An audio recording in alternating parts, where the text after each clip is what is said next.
That's my baby. I'm dying. That's my baby. We're going at it at 110%. I just want 5 minutes of happiness, please. Just give me 5 minutes. And they scored. They did it. Left. What the hell was that? Oh, yeah. What the fuck are you talking about?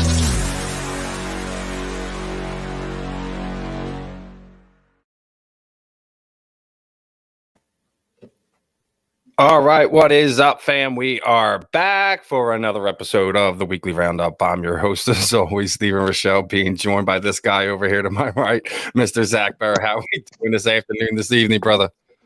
You're already choppy and freezing up and everything on me, so this is wonderful. But the more and more that people listen to this show, I think the more and more that show, that ends with "What the fuck are you talking about?" is such a perfect intro for this show, because I mean, it seems like the shenanigans get crazier and crazier every.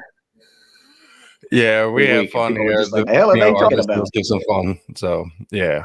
And we got a fun one for you tonight. We got Cung Lee, got him rescheduled. He's going to be joining us here shortly.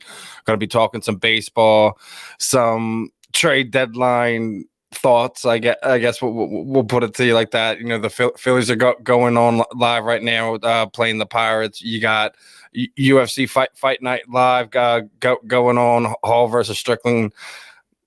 We'll have some fun tonight. We're gonna bounce up Strickland things.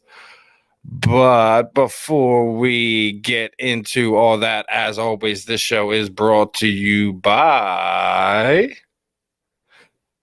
Expo Realty LLC. If you're looking to buy or sell a home, looking to change your career brokerage, contact Alan Foy of Expo Realty LLC at 302-682-8820 or visit him at Alan Foy at exporealty.com. Make sure you guys are showing some love to the guys at the companies who are also taking care of us here over at A2D Radio. And what are you over there shaking your head at for when I'm sitting there breaking this whole thing down? What's going on? Do you need to get? I'm just absolutely disgusted with the Phillies. Okay, first of all, Dombrowski goes out and teases.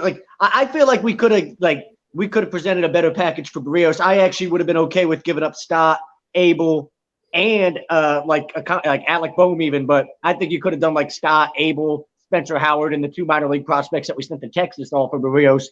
I think we could have done Gibson and Kennedy. I guess that's okay. But yesterday and today are the evidence of why we needed to go out and get a Kimbrel. We needed to go out and get a Jose Barrios. We're going to have Ranger Suarez as our fifth starting pitcher. Okay? This just isn't good. And we're losing to the Pirates for the second straight day with their ace on the mound. This is ridiculous. Aaron Nola's going up against some dude I've never heard of for the Pirates, and we're losing. Man, I mean, yeah, dude, I went down there and watched them for the doubleheader. It's painful, isn't it? It was they didn't show up. If you ask me, and they got handed, and that's on him. Show up. Yeah, they showed up when the Nationals checked out. This is how we talked about when I went to the Blue Jays Phillies game down here in Dunedin when the Phillies had 3 errors. they couldn't catch a pop-up in center field, and Alec Boehm couldn't throw a ball across the line. But it looks like our first test in the 2 months already in the back, my friend. So let's hold off on the Phillies venom. We'll spit some of that in a minute. But there's plenty of that. I wouldn't trust me. There's plenty of that all night long. But without any further ado, our guest for tonight, the one and only Mr. Cung Lee. Cung, first and foremost, thanks and for your time this afternoon. I know you got a lot of stuff going on, and how you doing, my friend? I'm doing good. I'm grateful to be alive and have all that I have, man. Thank you.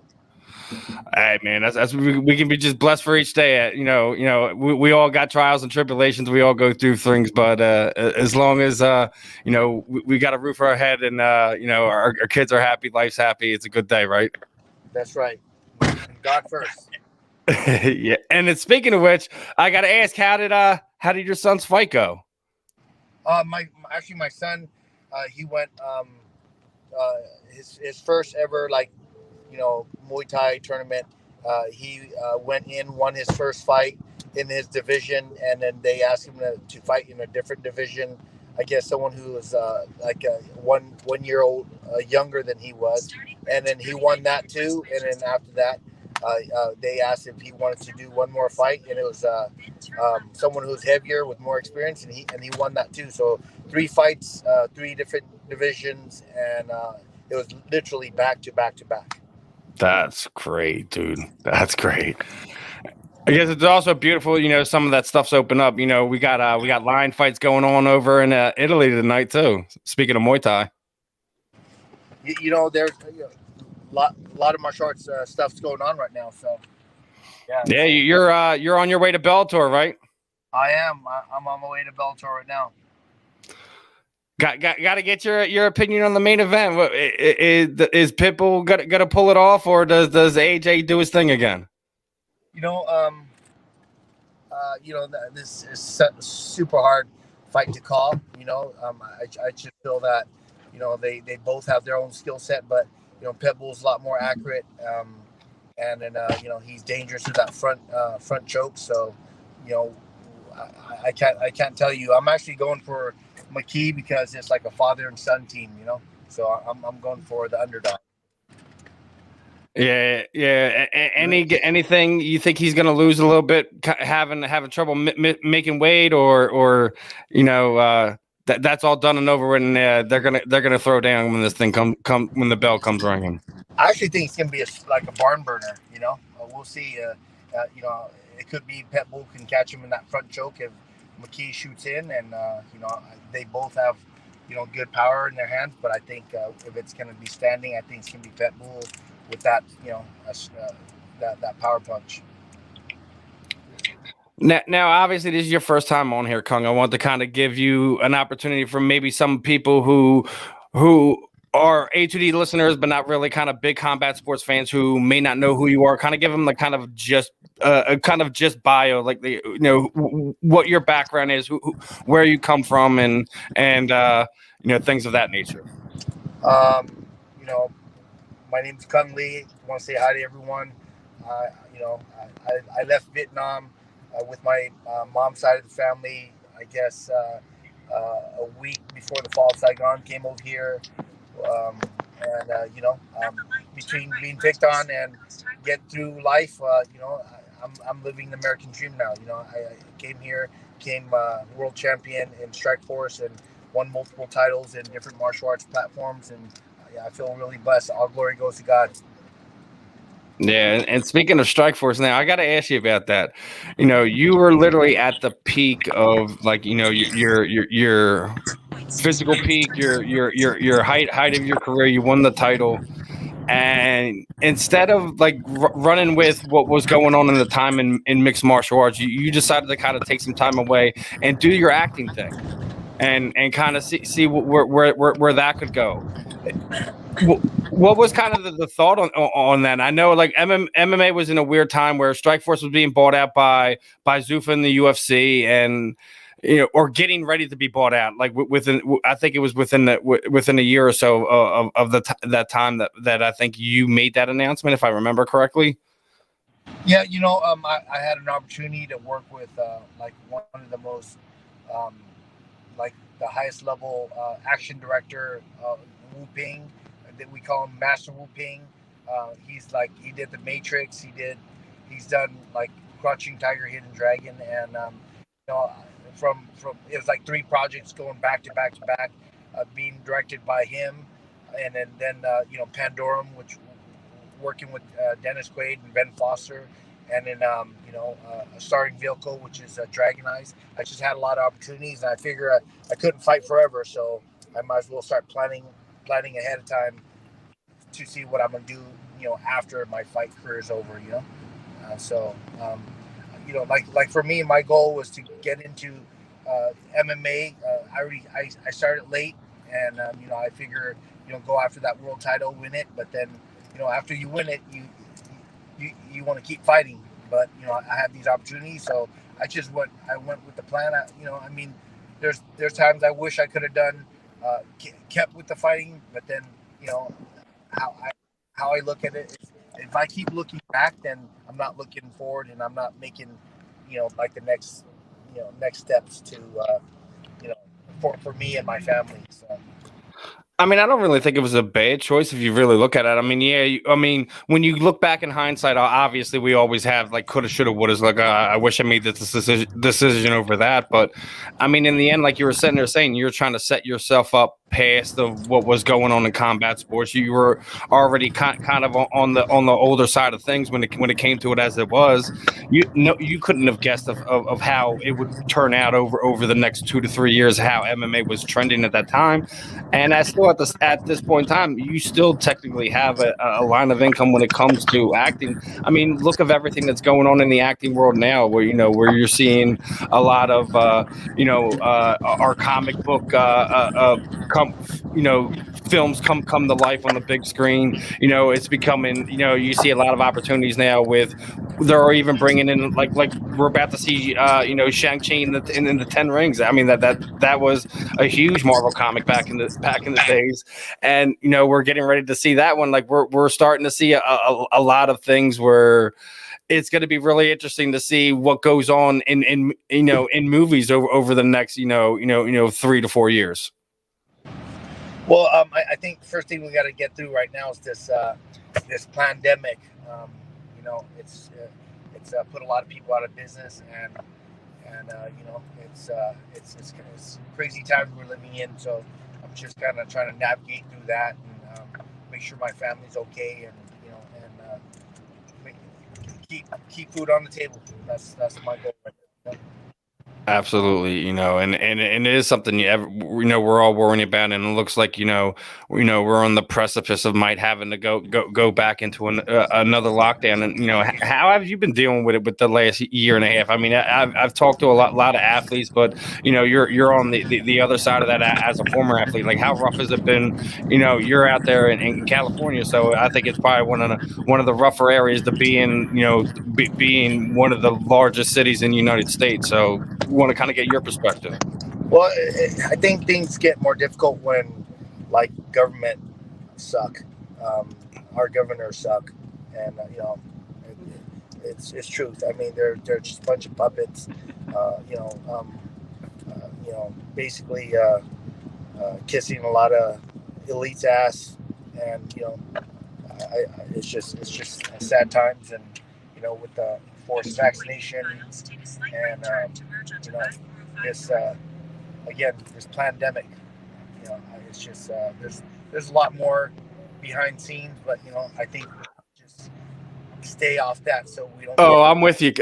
Listen, I'm in the same mind of thought. I don't want to hurt nobody's feelings, but I don't disagree with anything you just said. So absolutely love you there, brother. We're in 3 different states right now, and the governors. I don't know. The governor of New Jersey, you don't like him, right, Steven? Kung, you don't like the governor of California. I'm actually I actually kind of like my governor down here in Florida, so Oh well, the your governor in Florida is awesome. That dude knows what's up, and let's just. It's funny if you see what's going on, like Hades and all these other presidents that says no vaccine for our country. Next thing they're dead. So fingers crossed. This governor should be president and shit. That's how I feel. That's hey, someone cares about the people, cares about it. So that I don't want to get into it because there's. We can get into whatever you want to get into. Let's not beat down that bush because we go down the rabbit hole. We start doing that. I want to get your kind of your. No, go ahead. Sorry. It's all right. I want to kind of get your thoughts on what's going on, where you feel combat sports is going right now. Like, you see a guy like Jake Paul's kind of shining some light on some areas that anyone who's been involved in combat sports more than 10 years kind of know what how things work. And we've seen over the last 5 to 6 years a lot of big name fighters leave that bigger promotion, go make their not just money but name for themselves, money for themselves in other places in the world, kind of proven to the point where where you're seeing the formula that goes on there. Is it really working as well as they once thought it was? And you're starting to see very successful promotions pop up. Well, first of all, what Jake Paul was doing in the first place, that actually elevates all the other fighters to see what's going on. But Jake Paul definitely wasn't the first one. I got to say, Rob Macy was the first one. He's the guy who got this class action going with like some of the fighters, like Carlos Newton came to him, and then Rampage actually pulled me into it. And I met with, Rob, and then I saw the whole big picture of what was going on.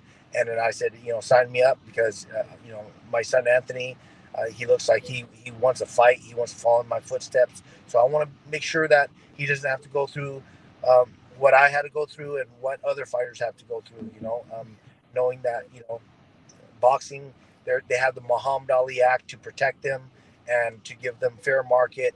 And, the promoters got to be up front and tell them, hey, this is what this pay-per-view made. This is what this pay-per-view made.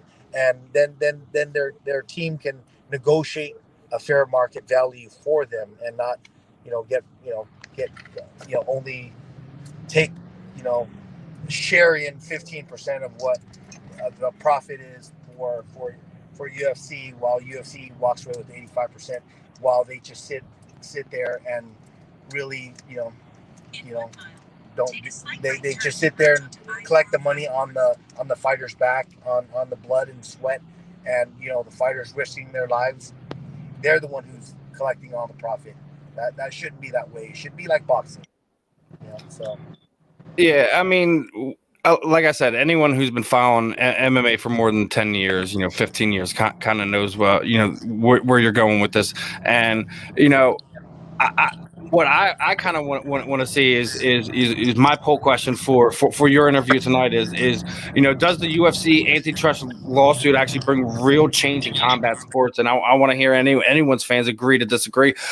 I actually think in the overall win, lose, or draw for whatever happens, I think it does kind of bring about some type of real change overall in combat sports, not just in the UFC, not just in MMA, just overall as a whole. Because I think what we look at when we look at combat sports is promoters take advantage of the whole subcontracted employee line, how they play with this when we look at it, and it rolls over even more into wrestling entertainment as well. They play that same card as well. But I want to know like what are your thoughts? Win, lose, or draw? Do you kind of agree with that? Does what you guys do bring about real change in combat sports? I believe it's already bringing some change, and I think this is for the last 7 years have caught the interest of like people like Jake Paul, who willing to speak up, because they don't need to depend on Dana, while all the other fighters who depend on Dana, they won't say a word, and like for me, what all the things that I've seen with all like I remember going into AKA and everyone, I was like, okay, we sparring today, what's going on, everyone was just stressed out, and I'm like, what I missed. And then so Javier came over and he says, yeah, John Fitch didn't want to sign his likeness away, so they might punish all the fighters and and give them the boot. I'm like, how can that happen? And literally, I saw what was going on, and I saw how the fighters had to deal with it. And I was like, at that time, I was like, nah, I'm glad I'm not, promoted it by Dana. And luckily for me, Scott Coker, he's a good guy. He comes from a traditional martial arts background. He cares about his fighters, and More promoters should take some notes from Scott Coker. I mean, and you see a lot of guys outside of the Dana White bubble, the UFC bubble. Scott Coker's one of them. You're starting to see other promotions start to pop up, and even bare knuckle boxing is starting to give guys homes, and then you see things like what Dean said was basically where bare knuckle boxing is like kind of a graveyard for just bad MMA fighters. I really don't kind of see that, but when you starting to see where some of them where you're hearing some of the older fighters who are coming back saying, hey, I want another fight or two. Do you have a problem with that aspect of it? Guys who obviously, like, you're hearing the rumors now, Chuck Liddell wants to come back and fight. And obviously anyone who's watched Chuck over the last 5 years know he has absolutely no business stepping inside of any ring, cage, etc. I can't speak for other fighters, but there's always a reason why, fighters, they either miss it or they need the money, and I can't speak for them, Absolutely. I know. I get the itch all the time, but, my goal is my family, what I already planned, for my future. I have, these goals that I want to achieve, and these, markers along the way that I'm trying to, to hit, knowing that I'm taking the right path. And, I put a lot of it in God's hands, and, whatever happened to me, of course, I made some bad choices, with going to, to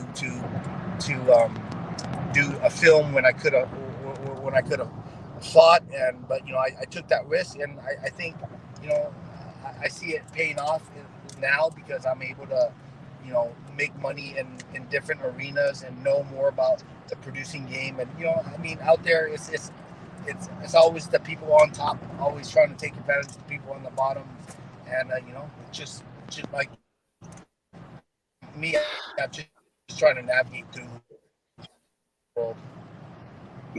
It's a rough thing to navigate through, like when you have dirty promoters or people who are trying to take advantage of a guy who's in a weak situation, like when you see an unfortunate passing of a fighter, when taking multiple fights within a few months, and what we've seen happen up in Canada with Big Tim, the former UFC heavyweight. That was unfortunate. And those are kind of the things where you don't want to see, but it's one of the things where you have to look at. Where we even look at some of the older guys, where Big Gary Goodridge is, he has CTE, he has things going on in his life, and you're hearing of other guys from the earlier UFC, Spencer Fisher's having problems.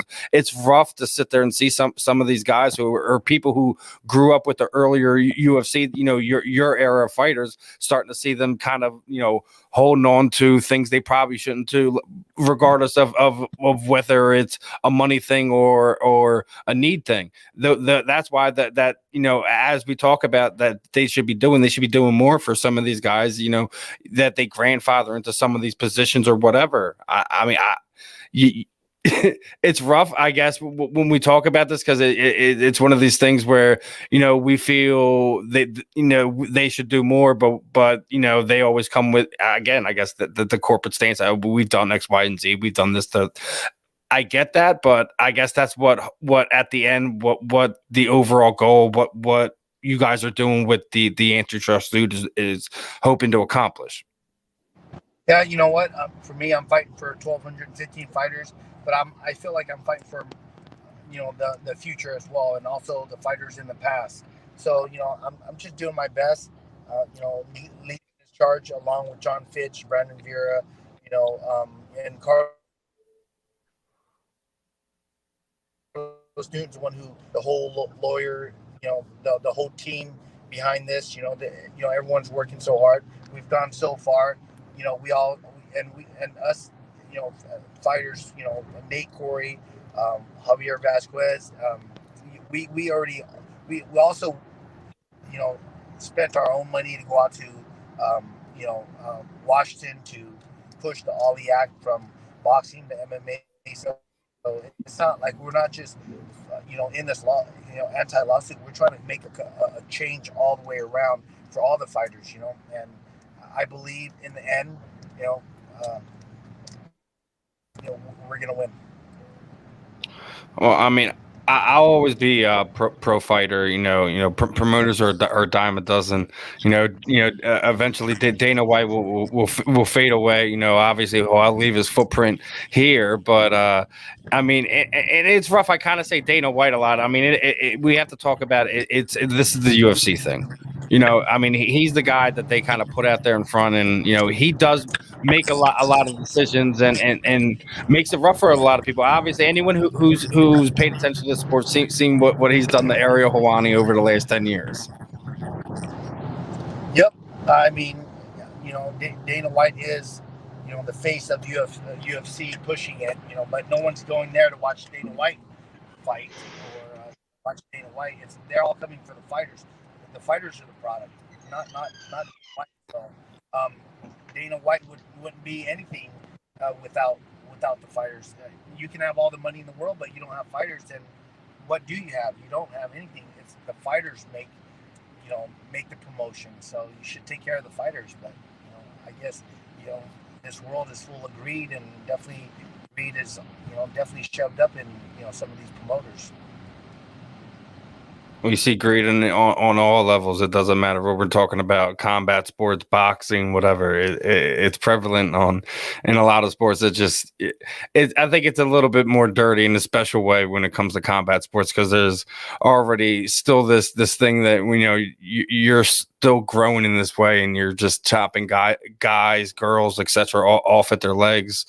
Because you don't like them, they don't work with you the way you want them to, etc. Like some of the situations you were talking about when they were going about with the UFC game and how they were trying to punish the entire AKA gym. It was I remember that time. It was a rough time there, and it's not the first instance he's done things like this. And even with Ariel, it's not the first instance he's done things. People forget what he did to Loretta Hunt back in the day, and she was she's a Sports Illustrated reporter, so. I mean, it's not nothing strange. It's something I honestly hope that the fighters come out on top of. Is there any end in sight? Or you guys are working on things? I know obviously you can't really talk about current things that are going on. When's the next hearing? I guess I would say. Right now, I don't know. I know that we're waiting for all the things that will come along with this class certification. From the judge. So we're just waiting on him to give out all the little details and points to what he's, ordering, So, but I know we're going to get certified. So it's a huge thing. And then, of course, it's pretty big because there's another law firm out there trying to recruit fighters so they can make a cut. It's just crazy. Like, all these fighters already, they put their lives on the line. They bleed. They go out there and put on a show, and of course, it's their choice. People say, it's your choice, but still, if it's their choice, but they don't have a choice when it comes to pay. They are paid with what they signed the deal on because there's no other promotion, or because the UFC has locked them into a like a contract that is hard to get out of. So if it was like if we had the Muhammad Ali Act in MMA, if Dana White doesn't like someone, they can go somewhere else. They can find. I think that's probably one of the biggest things I think you guys are working on is that the no compete thing, and like where if you guys are under contract, like you could have a 3-fight contract, but if you don't like how things are going, etc., you could still honor that contract. But if I want to go take a fight here and you don't have an offer for me within the next 3 months, I'm taking this fight. So, but if you try to do that, that'll never happen. It's just kind of the formula that they've kind of put together. Well, you see, here's a prime example, right? Here's Conor, who can fight, Mayweather in boxing, right? And then all of a sudden, of course, Tyrone had to get out of his contract to be able to fight with this. Fight with Jake, But look at George St. Pierre. He tried to have a fight with Oscar De La Hoya, and he got shot down by the UFC and Dana White. That's kind of that's just, I don't understand. That's it's right there. It's like right there in front of you. It's one of these things, man. Like I said, hopefully, you guys kind of, get that pension for the fighters. Hopefully, not just concurrent, but you guys in the past. I think Medicare would be a big thing also to kind of situate coming forward. Again, concurrent. And in the past, we'll see how that kind of thing plays out for the lawsuit and everything kind of moving forward. I know, Cung, we're right up against that 30-minute mark that I gave you. I know you're on your way to Bellator. I want you to kind of enjoy the time there. What I typically do here at the end is kind of throw the proverbial microphone over you. Anyone you would like to you thank, if you give some love to, shoot at your social media sites. Anyone who might be interested in looking into what's going on with the antitrust, give them kind of the information where to look into that. Anything else that you're working with, Cung, the time is yours, my friend. Thank you very much. Thank you for your support. Thank you for having me on your talk show today, and thank you for everyone's support. If you do a little research, go look up MMAFA, and then there's a website on there on the Instagram. You can go straight there. And then you can see every single thing that we've actually done for this lawsuit against the UFC. We're fighting for all the fighters, and we will win. And all glory goes to God. Absolutely, my friend. Cung, I appreciate the time as always. One last thing, what I want to get before I let you go, your favorite combat sports fight of all time. Doesn't matter if it's yours, somebody you've seen, a teammates, an event that you were taken in all by. Well, there's so many good fighters out there. It's a close call between. For me, George St. Pierre and Daniel Cormier. They're two special guys for sure. And George, I love it. We get to see him in Marvel now too. Obviously we haven't seen him fight. The Khabib thing will never. It doesn't seem like that'll ever happen. But George is definitely, the GOAT of his era, if you ask me, without a doubt. Yeah, he's just from a traditional martial arts background, which I'm from, and then Daniel's from a wrestling background, which I also wrestled. My 2 years in junior high, and then 4 years in high school and 2 years in college. So, it's just a 1-2 punch right there. So, I love all the fighters that compete, and I love all the fighters that go in there and just let it fly and fight their heart out. But like you asked this big question, and I think those are the two fighters that pops into my head right away, because it's just they represent a style from the traditional and then from the wrestling, and that was basically kind of like where I'm from, both traditional martial arts and then the wrestling background. I'm not the greatest Daniel fan, but definitely respect his style, what he's done in the sport, what he's gone through to get to where he's at, dude. He's definitely, one of the great heavyweights of this era. So, definitely, all hats off to DC. Definitely nothing wrong with those two picks there. You cannot go wrong there, Cung. Appreciate your time. Enjoy the fights tonight. Have some fun. Hopefully, we'll have you back on here again in the future. Thank you so much. Thanks for having me. Likewise. Have a good one, my friend. All right. Bye-bye. All right, everyone. That was the one and only Cung Le.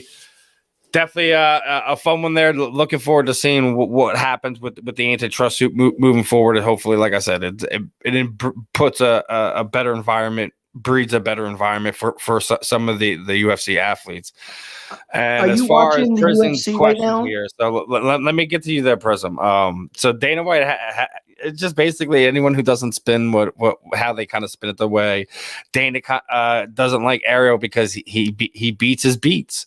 Ariel is the reporter when it comes to combat sports in general. So when you look around and you want to keep things on the wraps and break things like you look at things like does any franchise like when a beat reporter beats their announcement? No, none of them like it.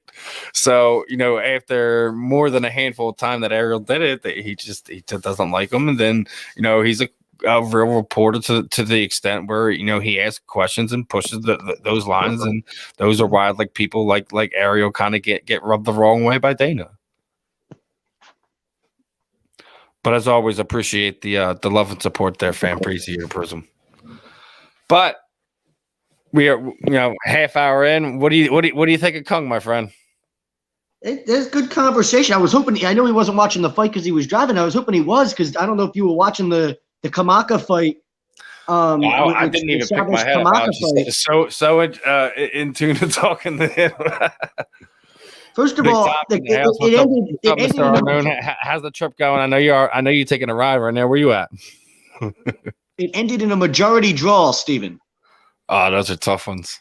Majority draw because Kamaka got a point taken away. Yep. Chavez claimed that there was two low blows. Something gets a point taken away. Chavez claimed there was two low blows. I saw the replay. I watched it live and then looked at the replay. The knee was clean. It was right on the belt line, right on the stomach, and he goes to the ground like he got fucking kneed in the nuts. You're a fucking pussy ass bitch. Like that. It was some bullshit, dude. I'd be so pissed if I was Kamaka. Get the fuck up. And it wasn't even close to your fucking nuts. It wasn't even close to low. It's rough. Fucking real. We were talking about it last week, that the bad judging in mixed martial arts, and you see things with bad reffing sometimes too. It costs people things. Well, it was Herb Dean working it. I mean, I don't know if he has a choice or how that works. Like, he can't just be like, no, I thought it was clean, but he says it got him low, so I'll have to go with. Well, I don't know how that works, but it looked really obvious, like it was clean. Like, I hear you, my friend. Hold on one second. You got them phantom fouls sometimes, and people sell into them. You can still hear me, right? Yes, sir. I can hear you. Okay. Perfect. Yeah, I don't, dude. I was hoping you were watching so you could kind of put some swing some some insight on it, but I don't know. It was. All right, so you're ready to spread that venom there, and I know you're waiting to get it out, right? Yeah, well, give me. I know we're coming back now, so watch. Like, I'll start yelling or something about it, and they'll come back and win. But give me 1 second. I'll come back with my camera. I want everybody to be able to see, my facial, features here.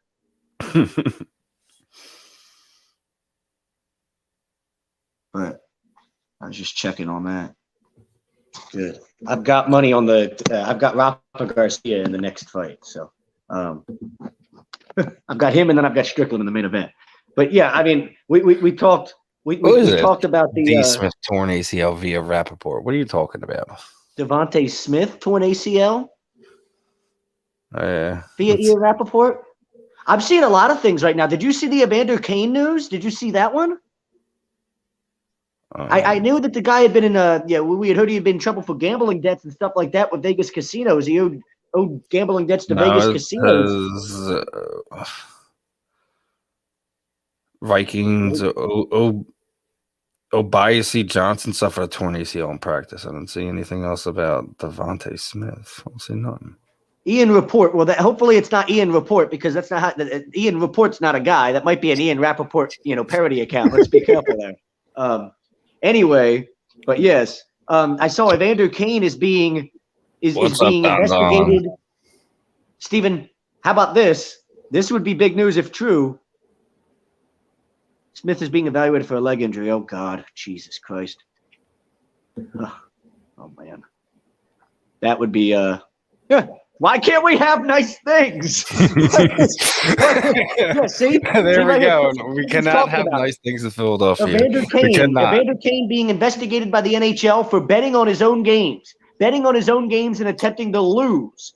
According to the investigation for the NHL, he was betting on Sharks games and then trying to lose them, which would make sense considering in 2019 it was reported he owed hundreds of thousands of dollars in gambling debts to casinos. But that would be nuts. Apparently, it was an Instagram account that was Here's McLean. Devontae Smith being evaluated for leg injury per Eagles not considered serious. So that's what not considered serious. Okay. Oh, there you go. That's different than a torn ACL. See, like, get out of here with your misinformation from Ian. Well, you sure that wasn't Michael Rappaport and not Ian Rappaport? Michael Rappaport, our Friends fame, and then that show on Fox for a couple seasons. You know, funny dude. I like Michael Rappaport. I only liked him one movie when he was the dumb kid and he decided to be a skinhead and Omar Epps beat him up at the end. He did a show that was on Fox for a couple seasons where he was a dad and he had 3 kids. And I thought it was hilarious. I mean, it obviously didn't last too long, so the ratings probably sucked. But y'all complaining about that. Like, I mean, I think I have to come on here and eat some crow because here goes Carson Wentz is out in a freaking foot injury. Well, you know, that might all be being blown out of proportion too. We have no idea. Even if he would have to get like a surgery or something, it's still possible that he's back for for the start of the season. So I mean, we got to wait. There's a lot to go on with that. We've got to wait and see. Yeah, I know. Oh, right. Good left hand from Garcia. Boom, boom, boom. He hurt him. Yeah. Let's see if he sucks him out and just stuffs him up against the cage, or he's going to work on something else. Trying to get some shots in there. He's out. Grutamaka looks fucking out. Nah, not right there. He's out. See? Look at his eyes. He just looks like he looks gone, like dazed and confused. Yeah, well, standing in front of him like that isn't going to help you either. You're going to move your head. Not in front of his hands either. Like, oh, good. He fired back with a left of his own. Garcia took a shot.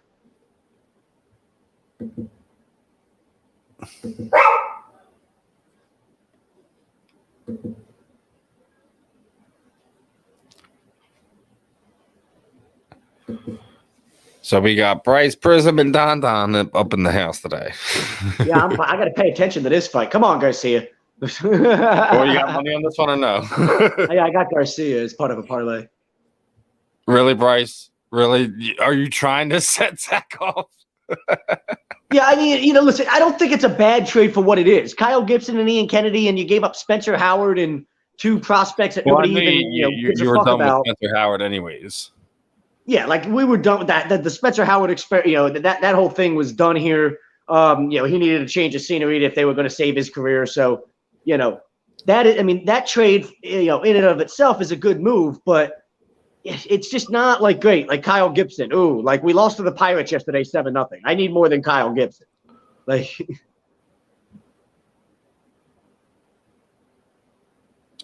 So that'll go back to our poll question, since we have our guest off, is the Phillies trades moves were uneventful at the trade deadline. Agree to disagree? Are you guys disappointed that they didn't get a bigger arm, or with all the names that were flying around at the trade deadline, and we wound up with Freddie Galvis? Yeah, I mean that even pissed me off even more. It's almost like to rub it in my face. You came up with, you even got me Freddie Galvis. Like, oh my God. Like, not only did you not get me Barrios or Kimbrel or Bryant or any of these guys out there that you were like, oh, that's an impact arm for me. Like, I need Chris Bryant. You give me Freddie Galvis. The Flyers move making this offseason is sitting there saying, oh, you guys think you got good GMs? You think you guys are ready to make a run? Hold my beer. Because at this point in time, what the Phillies did at the trade deadline, the offseason, etc., what we've heard from this team last few years, it's absolutely abysmal what you've given to us. You're in a year where you're in your division is down. You can wind up not only sneaking in the playoffs as a wild card, but potentially winning your division, and you don't even really make a real attempt at it. Like, yeah, you have a bunch of guys you can think you can win with, but you clearly need armed in the back end of the rotation and the bullpen, and you could use some infielding and maybe another bat off the bench, but other than that, like, you really gave this team no chance to kind of improve themselves, to kind of put them in a position to make a run. So, the Mets are going to run away with the division. It just goes back to right where I was saying, right outside of a playoff team where they're at right now, as the roster is currently constructed. I don't see how else you could say that. Like, what else are you looking at? Are you going to hope that a fairly weak schedule at the end of the year bound to give you a playoff spot and be one and done, or maybe be lucky to get out of the wild card into a divisional and get knocked out there? Well, there's nothing. This team can't make a run. So what's the overall point of it at this point in time? Yeah, I mean, I could have had, we could have kept Matt Klentak and not did anything at the deadline to impress us. You know what I mean? Like, the point of me having, the point of Dave Dombrowski coming in here was you're supposed to make an impact move. There's supposed to be something done to get me over the hump. And you give me Kyle Gibson and Ian Kennedy.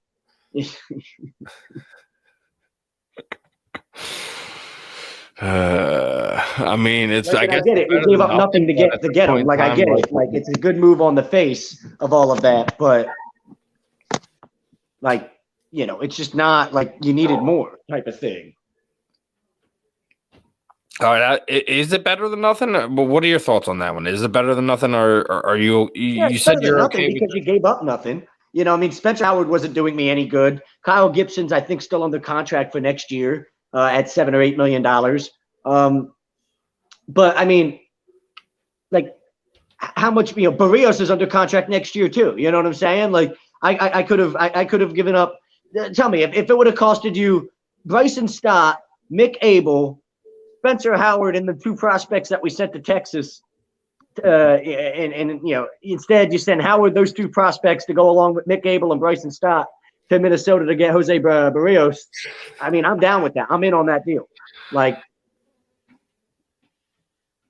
well, yeah, Baez, I don't know how much better he's going to make the Mets. I mean, the dude's got like a 35% swing and miss rate.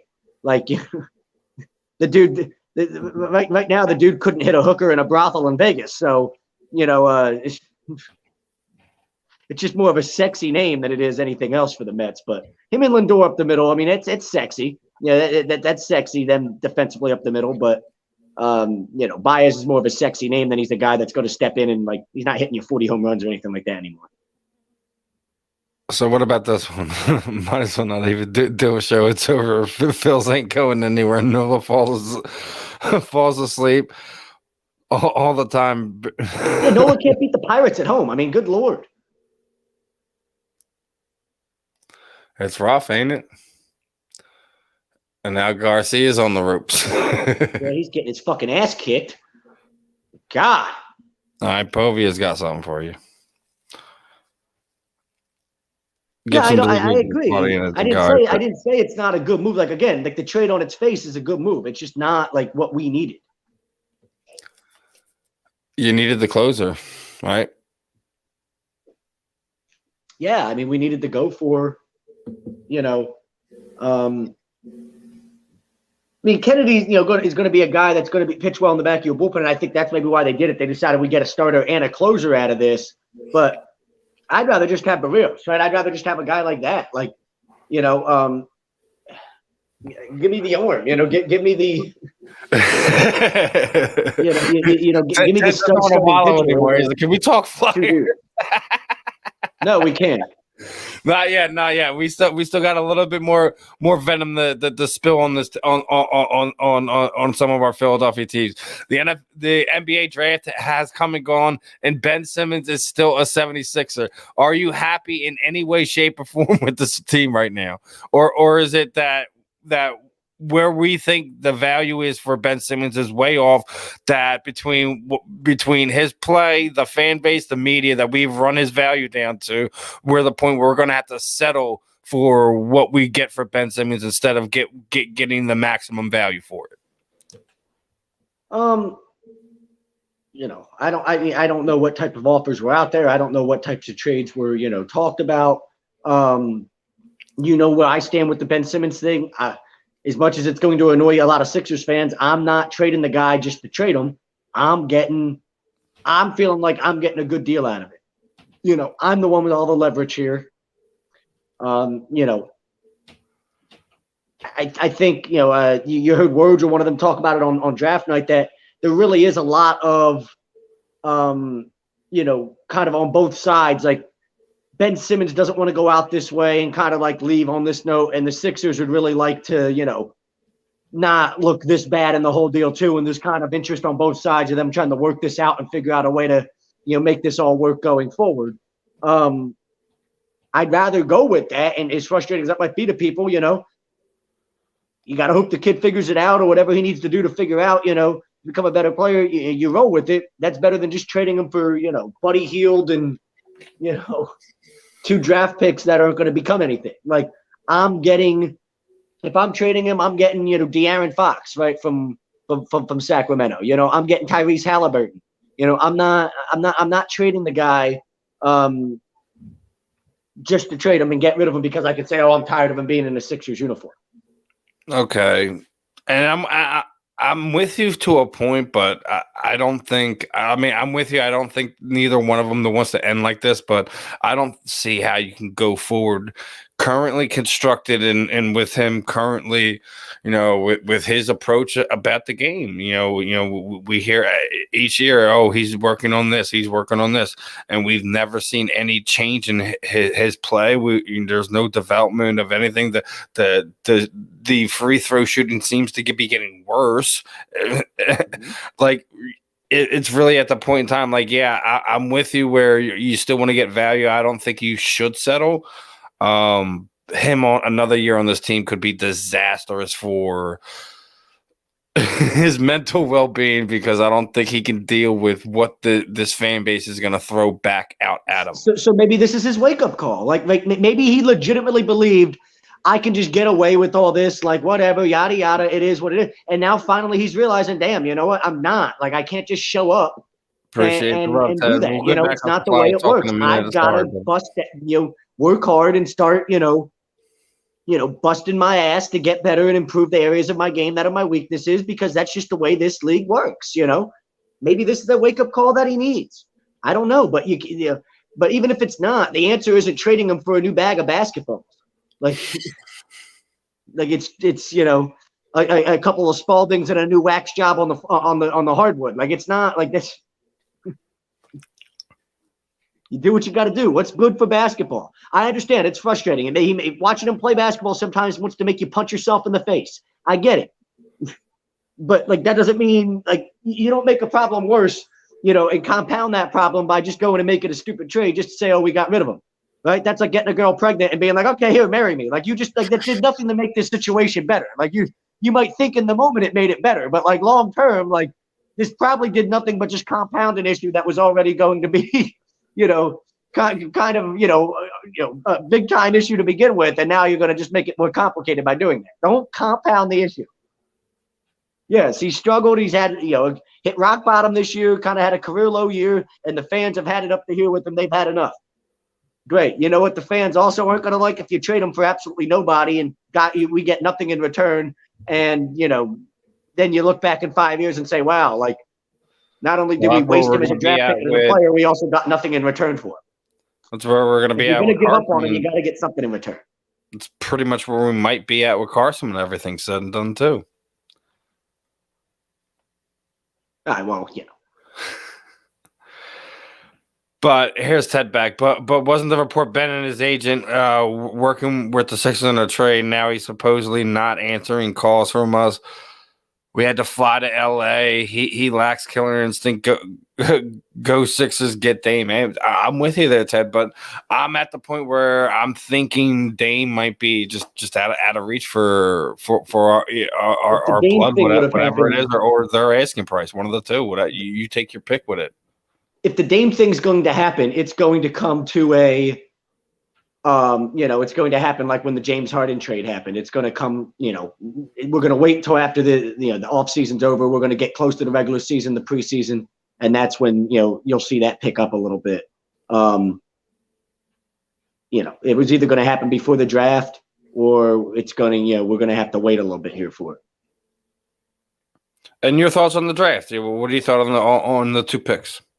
I mean, what are you going to do? You know what I mean? You're picking with the 28th pick, it is what it is, right? Like, same thing with Maxey. Maxey was an A+ pick last year. Hopefully he gets something similar this year, Frank rips his shirt off and, good thing Frank's in better shape now than he used to be. That used to be like, they used to not be a pretty sight, Frank ripping his shirt off and you just have to be worried about one of his titties smacking you in the side of the face. Like if you weren't, quite clear, don't have the clearance that you need, Frank's titty might smack you as he rips his shirt off. But, now he's doing fine. He's in much better shape. Oh, man, you can't get mad at Frank, man. He was excited. He got one of his freaking his alma mater on the team. I've been to Western Kentucky with him. Excited. Why you got tear him apart? So now, how does this work? Does this count as ground control? Like, is Garcia gaining a bunch of points here?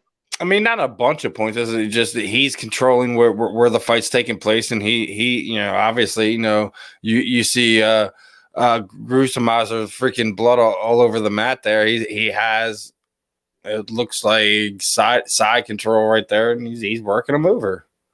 Garcia's gotten caught with a couple of clean shots, but I think overall Garcia. Now he's got back to half, but he's up against the cage. He has to get up. He can't get out of here.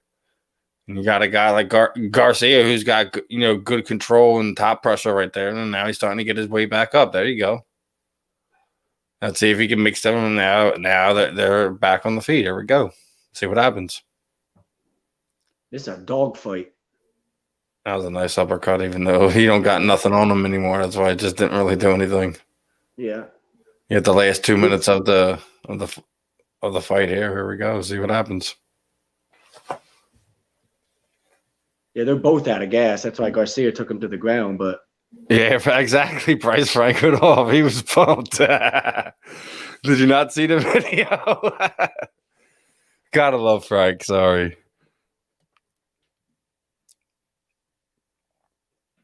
Get it. Hit him. Now, you were also talking about we got the NHL looking into some potential game integrity stuff here. What was that again? Yeah, well, Evander Kane, I remember a couple years ago, 2019, it had come out that he was deep in gambling debt, owed a ton of money to Vegas casinos and things like that. And now it's come out through his wife, who has an Instagram account. She released all these posts on the Instagram that implicates Evander Kane betting on San Jose Sharks games. And according to the investigation, it's not only that he betted on the Sharks to lose, and then obviously in an attempt to win those bets went out to try to fucking, not play well and tank and keep the Sharks from winning games. So, wow, I mean, it's a Pete Rose situation in the NFL. I mean, it really is. Pete Rose situation. Yeah, it's a modern day Pete Rose situation. But it's kind of the opposite. Pete was winning. He was betting for them, wasn't he? No, there's plenty of evidence. His old bookies come out and completely exposed him with that. Pete claims to this day that he never bet on the team to lose, but his bookies got plenty of evidence saying, yeah, he bet on the Reds to lose plenty of times. Like he bet on them to lose plenty of times. Trust me, it was, I only bet on them to win. No, you didn't, Pete. That's not the way betting works. Like, you bet to win. Like, you know what I mean? Like, if you think you're going to lose that day, you're not betting on a team to win just because. Like, you bet with your head, not with your heart. Like, Frank, I saw my name. What's going on? We were just talking about your excitement from the other night, my friend. That's all. I think Garcia won. He snuck by, I think, but he won. And Zach was talking about your manly physique. Yes, Frank, I was talking good about you. I said, that didn't used to be such a pretty sight. My man's in shape now. He's done a lot of work to get himself in the shape. You used to have to be worried about a Frank, getting smacked in the side of the face with Frank's titty when he ripped his shirt off. If he didn't have the proper amount of clearance, one of them flapjack titties that smack you right up beside the face. You're like, God damn, that hurt. Holy hell. It's like getting smacked with a fat girl, titty. Like, you ever had sex with a fat girl and get smacked in the face with one of her titties? We've all been there. You know, it's like, you know, it's. I love you, Zach. Minus the sex part. But no, I mean, if that's true, man, here we go, man. We got a I need this decision. Give me Garcia. We got a modern day Pete Rose going off in the NHL.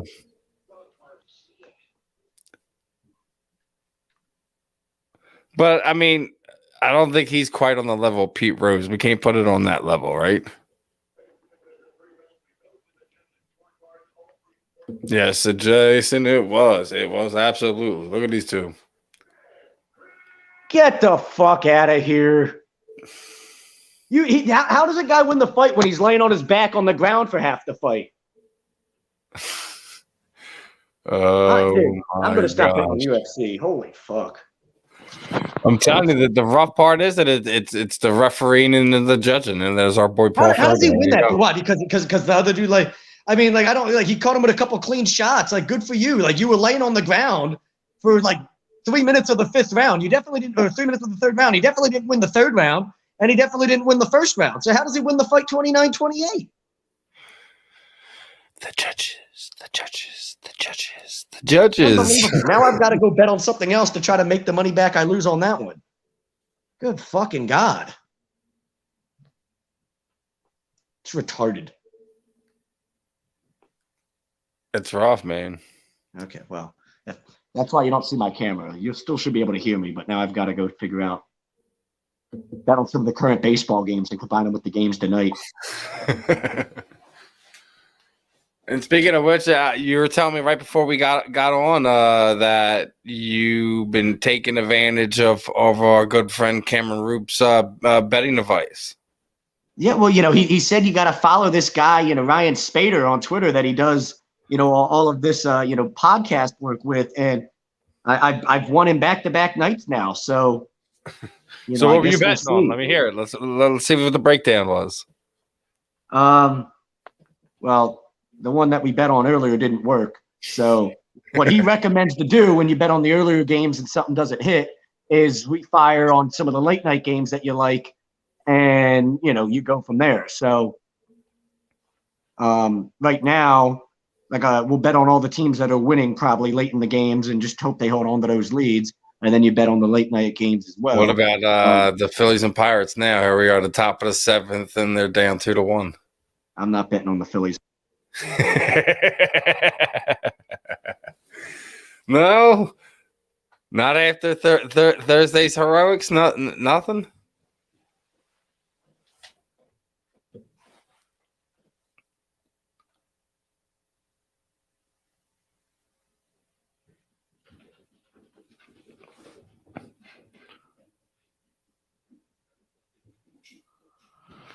Jason's coming at you here, Mr. Burr, with your assumption of the fight.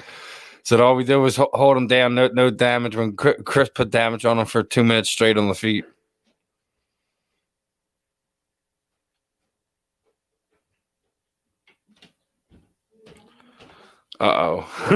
Frank's got something for us here, Mr. Burr. Listen to another one.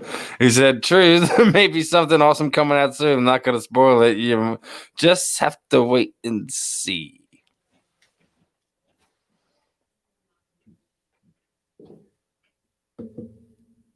Jesus, it's giving me a hard time right now. We'll come back in a couple minutes.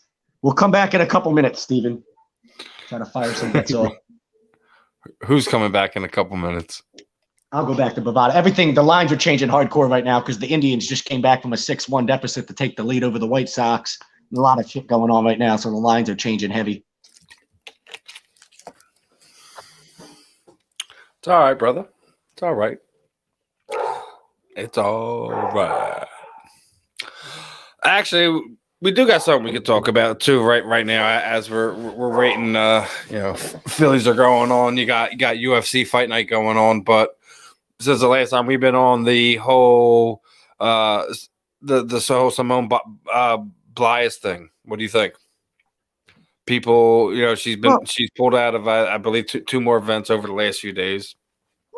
Because this is how it goes. And first of all, anybody that's like, I've seen people questioning the whole legitimacy of well, I haven't seen anything that says the judges have been discriminating against her. Where have you been for the past year and a half where, like, the IOC openly admitted that she's pretty much being graded on a curve because she's so much better than everybody else? I mean, she literally landed a move that, like, no woman has even attempted before, let alone landed, and only 3 men have ever attempted it, and she landed it. And she couldn't even get, like, not even, like, it wasn't even like, forget about a perfect score. She didn't even get close to a perfect score. All the announcers, everybody, like, none of us here in this room understand gymnastics, right? But when you're watching a gymnastics event and every announcer that's doing the event is like, oh my, that was a good half point to full point lower than it should have been. I think it's pretty clear, like, what's going on here. Like, and okay, whatever, it's like grading, Vince Carter, the one year when he won the dunk contest, like, was so damn good. Kenny Smith live on the air is talking about, like, oh, well, like, that dunk's a 10 if anybody else does it, but because it's Vince Carter, it's a 9 because, it's Vince Carter. Like, all right, we're grading people on curves, whatever. The dunk contest is for entertainment. The Olympics is a life and death sort of competition, right? I don't really think we should be over here playing that sort of game. So, I mean, whether that's, she hasn't come out publicly. I think she's being, trying to, like, remain very professional and doesn't want to throw judges under the bus. But I think it's very obvious. Just make the connection. Like, who the fuck wants to go compete knowing they're going to be graded on a curve?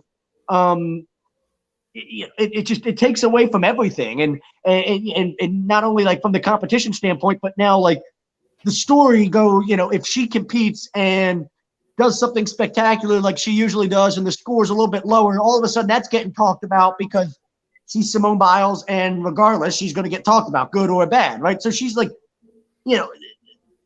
she's got to do what she feels is best for her, which is what she did. And now, of course, people are going to turn it into whatever they want to turn it into, which I just don't understand. Like, let people live their life and be happy. I don't understand that all the criticism to, like, is she not enough of a decorated Olympian at this point? Has she not had enough success as an Olympian to get the benefit of the doubt and be like, okay, you know what? Like, yeah, like, I'm not going to, like, you're not just some gymnastics. You quit on your teammates. You are so selfish. I'm like, oh my God, these freaking dudes. Are we serious with this freaking stuff today? Do they feel like she quit on them? Because I haven't heard any of them say that, right? And if you feel like you're getting graded on a curve where, like, your things that you do get less points than things like if your teammate did the same thing and get graded better, in some ways you competing might hurt your teammates because now your scores are actually hurting your team scores because, you're not getting graded fairly the way that, if one of them did the same move, they'd get a better score type of thing. So, you could use that logic both ways. Yeah, she's the best Olympian in the world. She's hurting her team by not competing. She could also be hurting her team by competing if the scores really are, not measuring up to where they should be if it was anybody else doing it. And it's like, damn, like, we just knocked the team score down by 0.2 points because, of, her, being graded on a curve by judges that realize she's just this much better than everybody else. Maybe if you're just that much better than everybody else, you should just be that much better than everybody else. Like, fuck it.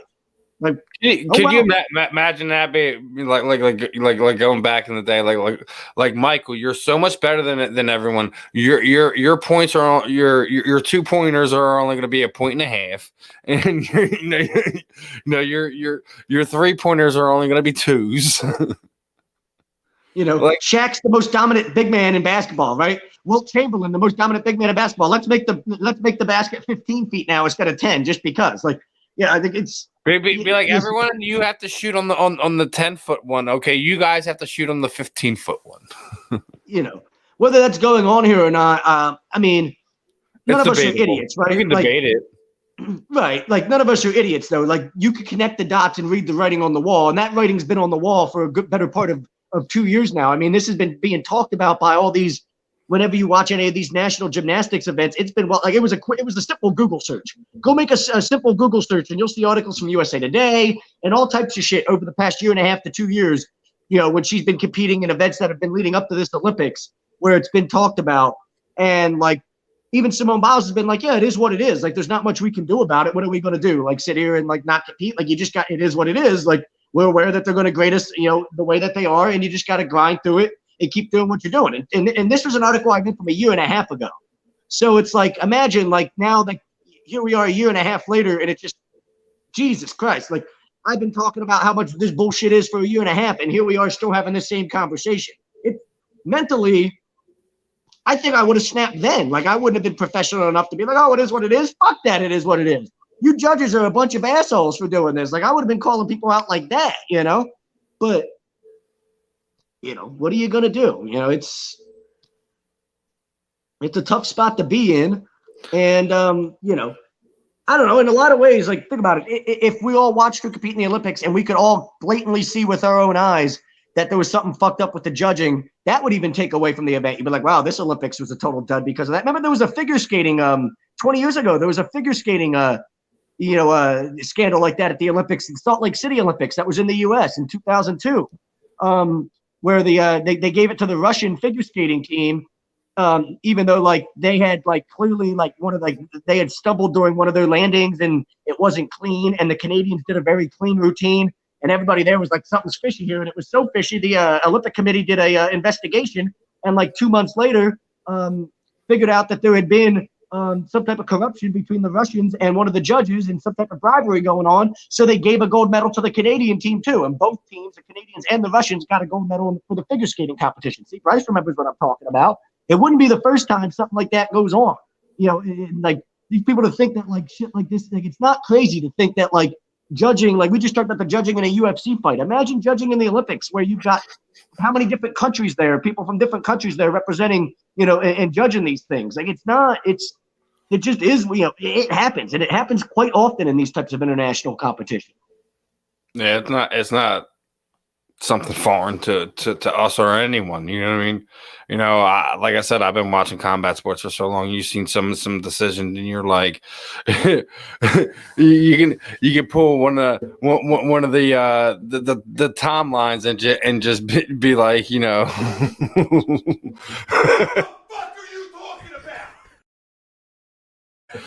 Like, how did that person just win? How? Like you were just talking about. Like, what is that?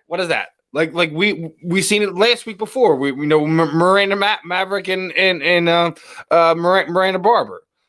Another one where you see kind of goes one way and the decision goes another way. It's another one where it's like, what are you watching?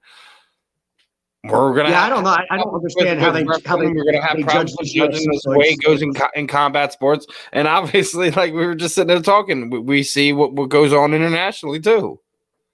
Yeah, no sports. Well, yeah, I mean, internationally has always been sketchy. I mean, that's something that, like, if you don't like that doesn't happen as much as you guys say it is. Like, where have you been for like your entire life? Like, international competitions are the sketchiest. Like, it's like really is like you will not find a more sketchier, you know, like. Source of judging than like watching, you know, like international competitions of any kind. Like, you know what I mean? Like, it's always known for how sketchy the judging is in any of those events. You're like, yeah, can I really trust this? You're always worried about whether or not you can trust it. Always. There hasn't been an Olympics in our lifetime that you haven't watched and been like, I wonder, is the Russian judge getting bribed? Like, you know what I mean? Like, there's not a single Olympics that we haven't watched where we haven't wondered, like, that Austrian judge looks a little sketchy. I don't know. You know what I mean? Like, so, hey, you know, hey, it might be over here. There might be something going on. This is kind of fishy, you know. You know, you're laughing because you know it's true, Stephen. I know not one of you speak.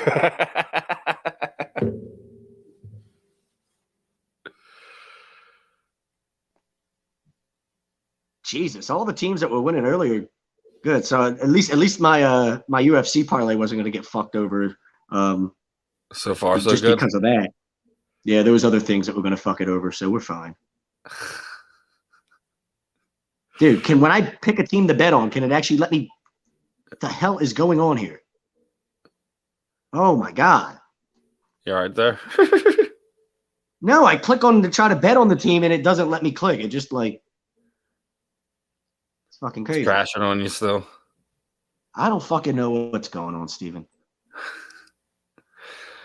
Trying to make your baseball bets here. Yeah, I mean, you know, you gotta try to, you know, hustle any way you can in this society, right, Steven? Gotta be a hustler. It's like the Biggie song, what is it? Jay-Z that used to sing it. I'm a hustler, baby. I saw fire in hell. I'm a hustler, baby. I sell water to a well. It's the old Jay-Z song. I suck. I'm not as good as Jay-Z, but, you know, we get the point. I'm not a big Jay-Z fan, so you can mess that one up all you want. Yeah, there's gonna be some Jay-Z fan in the chat that's gonna lose his fucking mind now because I fucking butchered it. How fucking dare you? That's disrespectful to the GOAT.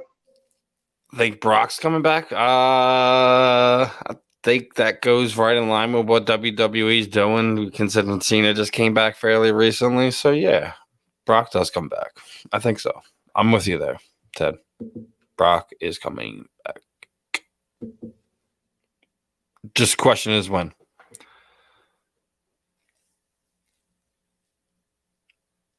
You got to remember, especially as it gets cold out, he likes to hunt. So it would probably be now until the weather breaks. That would be huge if he signed with AEW.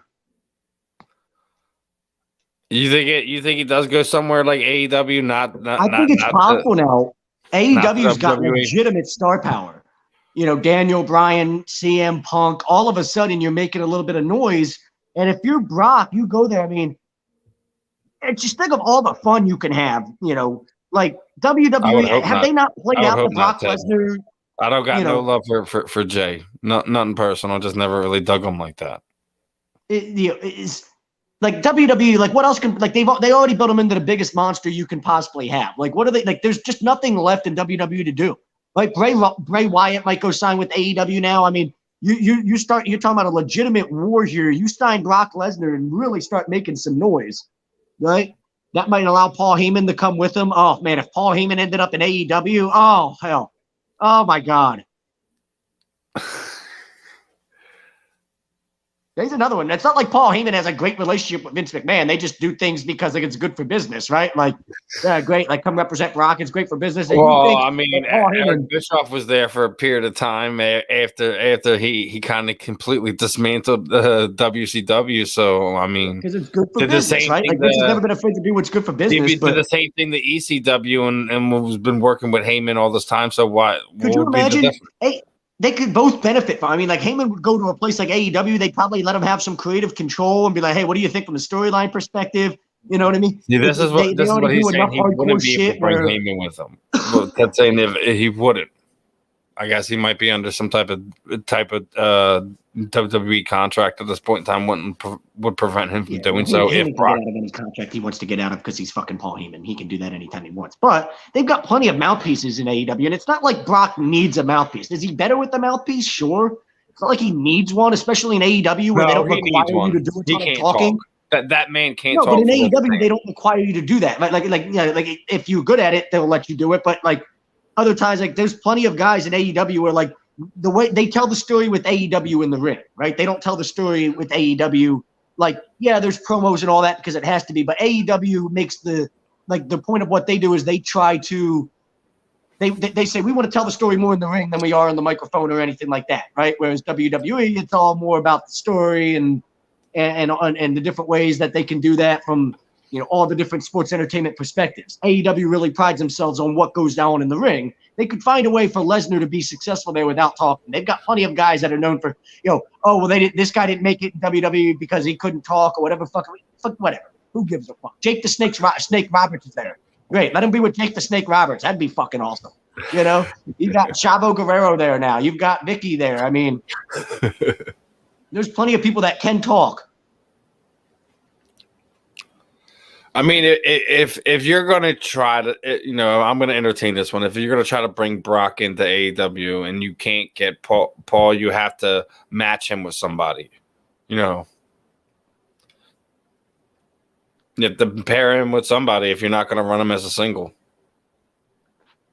Yeah, I mean, but again, I think there's plenty there. Like you could, like, they pull guys out of nowhere. I mean, they're agreement now with Impact. I mean, the dude that Kenny Omega's hooked up with, you know what I'm saying? That leads that whole, thing that Kenny Omega, his little faction, he's a good talker. I mean, imagine if somebody like Jim Cornette ended up there. Jim Cornette's talked a lot of shit about AEW. That would be ironic if he ended up there. But still, like, you've got plenty of people that have a whole history in the business of being a mouthpiece. It wouldn't be that hard to be like, here's a mouthpiece for Lesnar, right? Like, it's really not.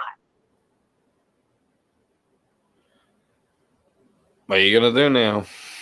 But wait, Ted's got something here. that AEW be able to call Paul Control, Cody Omega. The Bucks are in charge. Not smart enough to pull Paul E in charge. Brock needs Paul E, like Steve needs Zach. They're like peanut butter and jelly.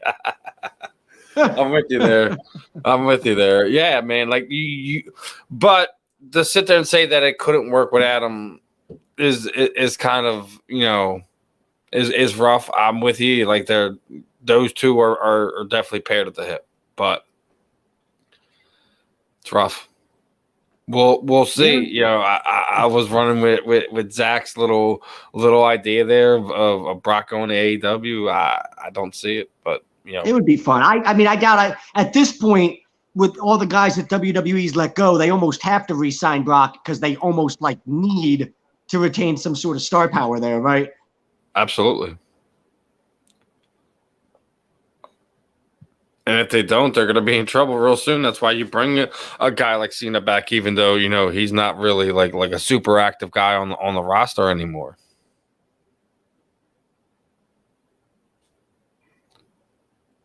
Did we lose you there, Mr. Burr? I believe we lost Mr. Burr for the moment.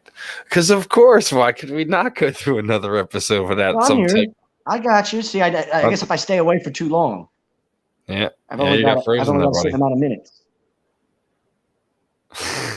No, I didn't say give him control. I just said, you've got a guy that's one of the most brilliant, minds in the history of the business. When he's in there and he's working for you, you're stupid if you don't bounce ideas off of him, right? Or if he has ideas, you don't listen, type of thing. You're not saying, here, you're writing all the storylines, but part of why all these guys enjoy going to work for some place like AEW is because they feel like they at least have some direction over their character and that their ideas will be heard. Any idea that they have, guys are going to listen and be like, okay, that's a good, bad idea, whatever it is, it'll at least be heard out. Whereas in WWE, they're like, fuck you if it's not my idea. If it's not creative's idea, they don't want anything to do with it. Get out of here with your own stuff. That's not the way this goes. At AEW, they like the fact that I can show up with a great idea, they'll listen, and we'll put it into effect. Like, you're silly if you don't have, when you have great wrestling minds like Chris Jericho and guys like that, like you think they're not, listen, when Chris Jericho speaks, you think people there aren't listening? Of course they are. When Bryan Danielson gets there, when CM Punk gets there, you think that when those guys open up their mouth to speak that everybody in the room is not going to listen? Of course they are. Doesn't mean they're going to do every single thing that Bryan Danielson says, but they're damn sure going to listen to everything he has to say and, hear it out and go from there with it. And speaking of weekly news, got to get your thoughts on some Eagle stuff too. Obviously, we got a little wrestling talk. Obviously, the boys from In This Very Ring are going to be talking about that within the next hour or so. So all the wrestling fans, don't change that dial. We're going to have a lot more wrestling talk tonight here on A2D Radio. But want to get your thoughts, Zach, on Zach Ertz return to the Eagles practice squad and his new look. What are your thoughts? He looks like Jonah Hill's character from 21 Jump Street.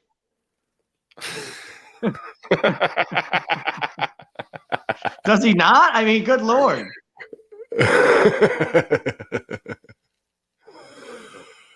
Oh my God. Why is it not working? All right, so Ted wants to know who we rooting for, Whit or Barbarina. I'm going with Bam Bam Barbarina. Man, gotta go with Barbarina here.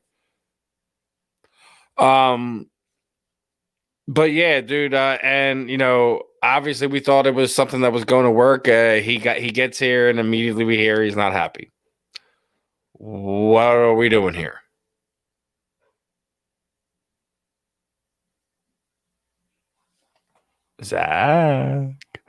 Zachary, where'd you go, Zach?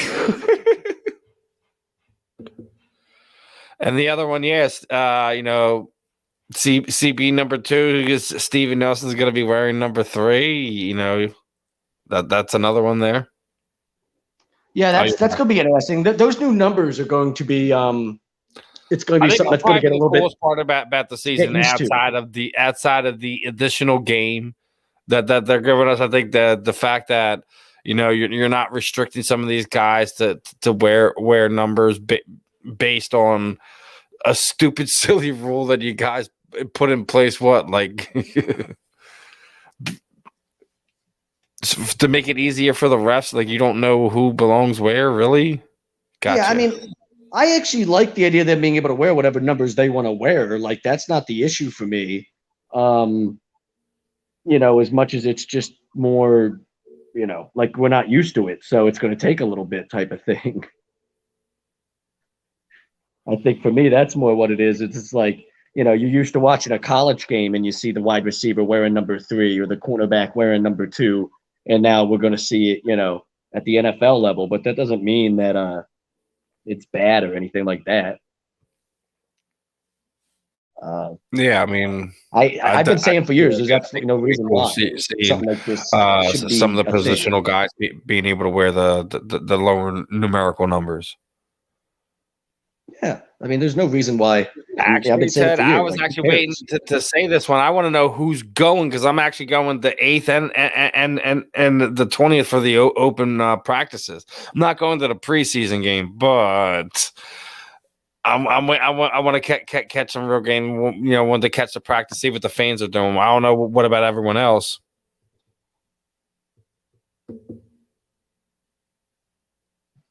Yeah, I wish I could go to one of these open practices with you, Steven, but we all know that's not a thing. So yeah, you need to get your butt back up here, bro. Oh yeah, that's what I need to do. Get my butt back up there, as it's about to get cold in 2 months. It's football season. What are you talking about? Pre-game shows.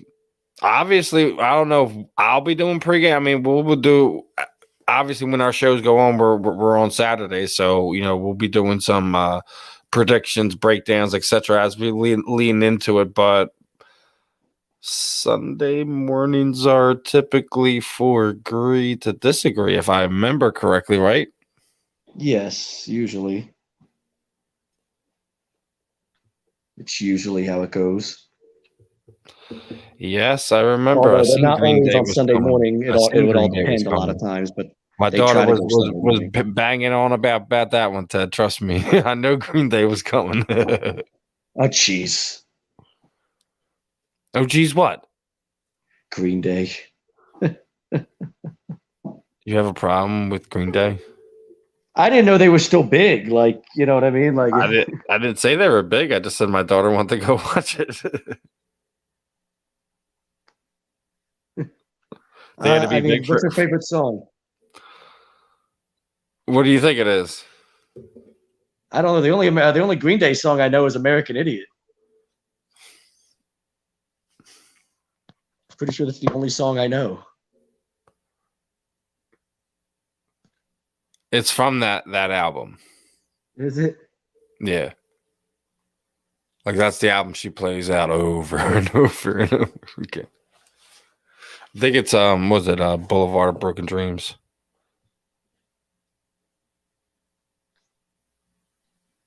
It's from that album. I don't even know what the album would be called. Yeah, he got a ticket in 2019 pre-COVID. Holy shit! Well, live it up, brother. Enjoy it. Make sure you have a few beers for us over here. Have the Phillies come back? Let me go. Let me go. I was watching the Barberina and Witt fight. They were going through some good exchanges, so I was checking that one out. Let me see what's going on with them. 2-2. Oh, they did come back. Might have to put some money on them now. What's going on? Have they got guys on base, or what's the deal? I think Bryce just got caught stealing. Did he? Looks like it. Let's see. Yeah, he got caught. Did he call it, though? Yeah, he called it. It's 2-2. Top of the 8th. 2-2, top of the 8th. Yeah, I don't know. It's tough. I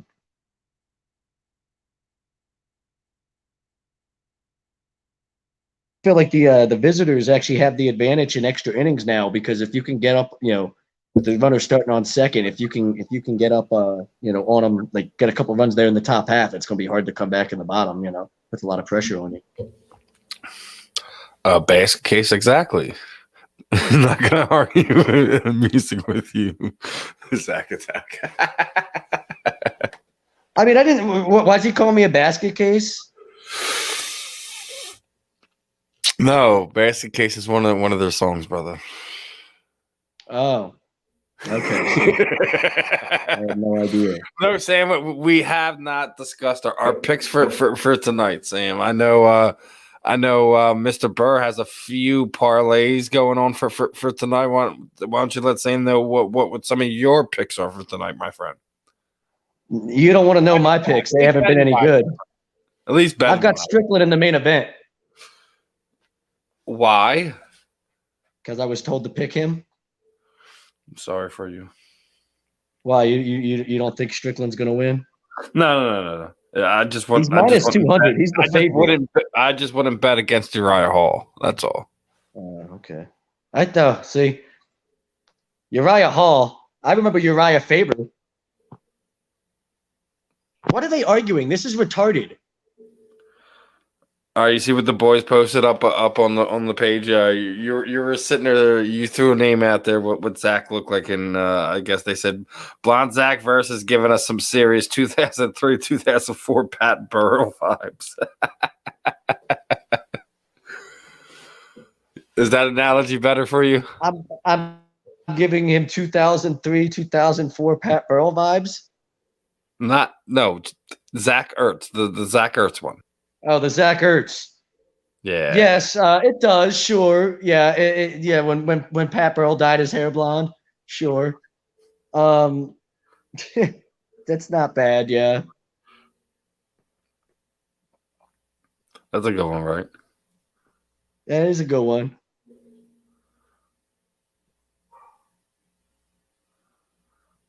Ted said you should bet on AEW. But he made 10K on the Blanca or Beller beating Sasha. Professional wrestling. Yeah, betting on wrestling is bad. Like some people might. Yeah, you're a real degenerate if you're betting on professional wrestling. Actually, you might be able to make a lot of money betting on pro wrestling because if you're in touch with what's going on, you know who's going to win the stupid fucking match. Look like Pat the Bat, but the picture that they pulled up on our A2D Facebook page, just trust me, it is same energy. It is, Ted. Go look at it yourself. They just posted it like 10 minutes ago. And we are now into the middle of the 8th. Let's see what they could do. Hold it off, possibly pull one out.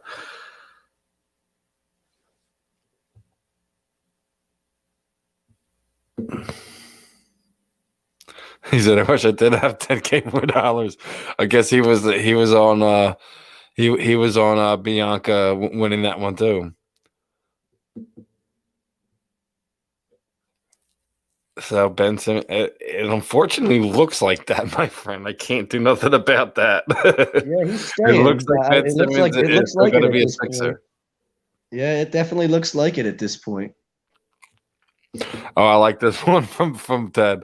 And Zach is frozen.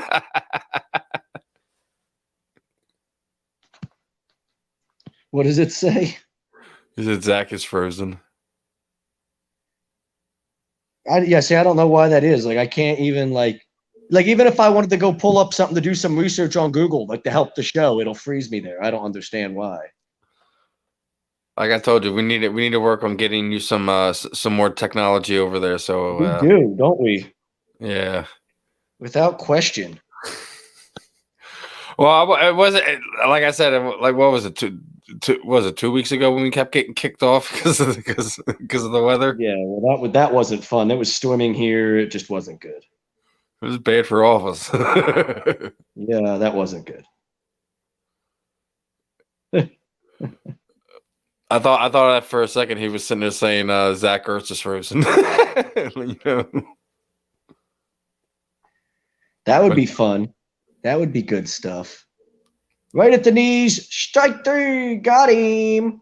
Now, I gotta ask your opinion on. Now, obviously, they're all getting evaluated and everything like that, and they do their evaluations, and both Dallas Goedert and Jalen Reagor failed the physical evaluations. Are you happy to hear any of that from them two guys?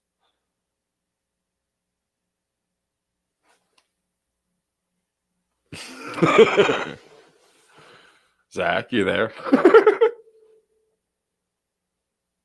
Mr. Burr, are you going to return to us? Yeah. Why does it do that? Oh, my God. All right, you're back, brother. Christ. I know I'm back. I never fucking left. I was here the whole fucking time. I could hear you. I don't know why the fuck you can't hear me. Yeah, you're a dead person, brother. Reagor was. I don't care that he was back. I'm concerned on the fact that he failed the initial physical evaluation. Yeah, who cares? That's all. It's all. He's supposed to be your number one pick, and you're doing what now? What were you doing this offseason? Who gives a fuck? The conditioning test is all nonsense. Is it? You really feel that way? Yeah. I was smoking weed all off season, and I just haven't quite got back in football shape yet. Like, who cares? So is that what you think Jalen was doing? He was just saying, probably. He's just saying, fuck the calisthenics. I'm smoking weed this off season. I mean, I would, but I don't. It's things like that get blown out of proportion. I think we look for things. I mean, obviously, a lot of things are getting blown out of proportion. I mean, you're watching everyone sitting there like breaking down Jalen Hurts' freaking practice numbers. He's 25 of 30 and 4 touchdowns. I'm like, are you really breaking down? I know. Are we doing this? Are we really doing this? It's fucking insanity. It's fucking insanity. He looked good with his arm today. Like, he's wearing shorts. Like, they're not even Are they even allowed to hit the quarterback right now? Like, is that something that he even has to worry about? Like,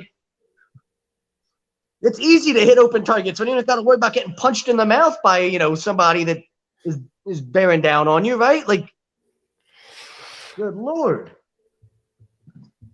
Oh, is that why he canceled his signing next month? Because he had a friend or family member? A close friend of his got murdered, and a family member got murdered or whatever, and it fucked up his off season and all that. But I mean, that's that's like the conditioning drill. Like, oh, sorry, I wasn't running wind sprints, this off season. Like, you know what I'm saying? Like, that's what he failed the conditioning test the first day of training camp. Well, yeah, it's the first day of training camp. I don't pass the math test on the first day of school either. Like, you know what I mean? We got to get into this for a couple weeks. You got to give me some time to study and hit the books and actually, figure this shit the fuck out, right? Like, good Lord. Does Reagor really seem like a guy who smokes? I think most of the NFL should be allowed to smoke at this point in time. I'm pretty sure most of the fucking league is smoking weed. Only the stupid ones get caught.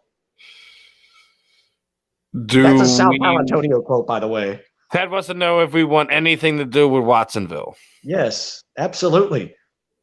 Jalen Hurts, 2 first-round picks, whatever the Colts pick will be next year.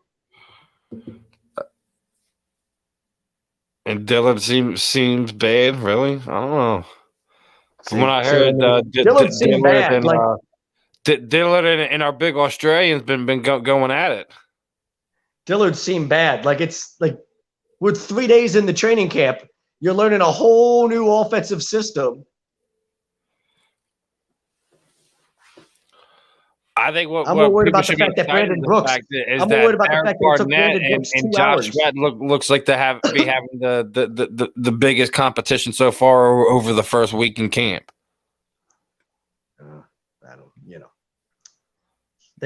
Let's wait and see what they look like during the preseason games, right? I'm more worried about the fact that it took Brandon Brooks, but that's what you want to see and hear, right or wrong. Want a training camp to get hurt.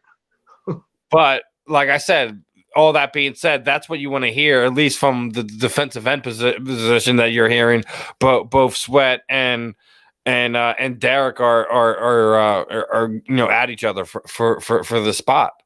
Sure, and Sweat. I mean, you know how high I am on Josh Sweat. Been high on him since last year. I've always talked about how much upside I think he has. So and it seems like Davion Taylor is going to be the other starting outside linebacker.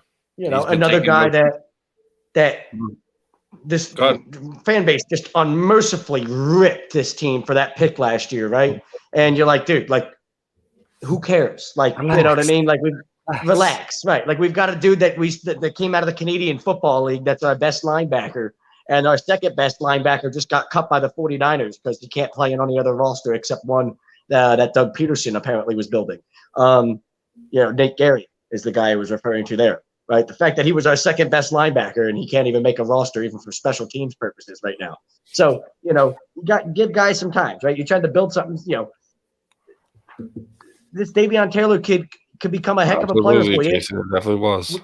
We know he's a freaking, a freakish athlete, right? And playing linebacker in the NFL, in today's NFL, is about being able to go sideline to sideline, making plays. And he's got the athleticism to go sideline to sideline. What about that one? Jack Ted wants to know, you going to Dolphins camp then?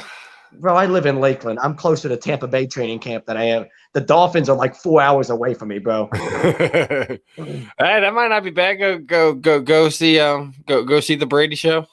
Yeah, I might go see Tom Brady and them in training camp. Yeah, man.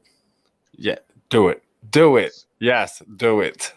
Yes, do it. Bro, that's gonna be a madhouse. You know, I'm not gonna want to it's gonna be so crowded. People are gonna be pushing and shoving, and fucking.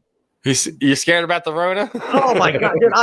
No. There's just I'm gonna kill somebody in that fucking group. I was at the Phillies game. It wasn't that bad. Oh my god, I remember the Phillies World Series parade. Claustrophobic city. Oh, Jesus Christ! Was it that bad? Oh my god, I started hyperventilating. There were so many people around me that I couldn't breathe. I was like, "Good Lord, somebody get away from me!" God.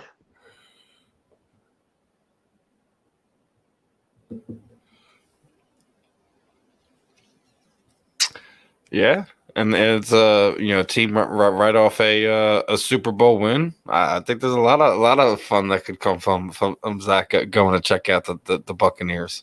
See, Ted's another one of these haters. I can't stand Tom Brady. Like, I can't stand people that hate on Tom Brady. Like, why? Why do we hate Ted? Yeah, I'm still alive. My girlfriend asked me if we're still live. Like, we don't go to 10 o'clock every 20 minutes, Saturday. Weirdo.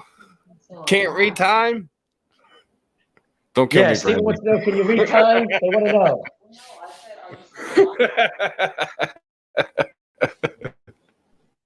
Oh, she heard me tell the story about me hyperventilating at the Phillies World Series parade, and she wanted to know if I was still alive. She cares about me, apparently. This is nice. She literally said she was scared. I was right in front of the cheesesteak place right before they went past Chickies, got my pictures. Everything was fun. We're barbecuing with people and shit. It was great. Was it?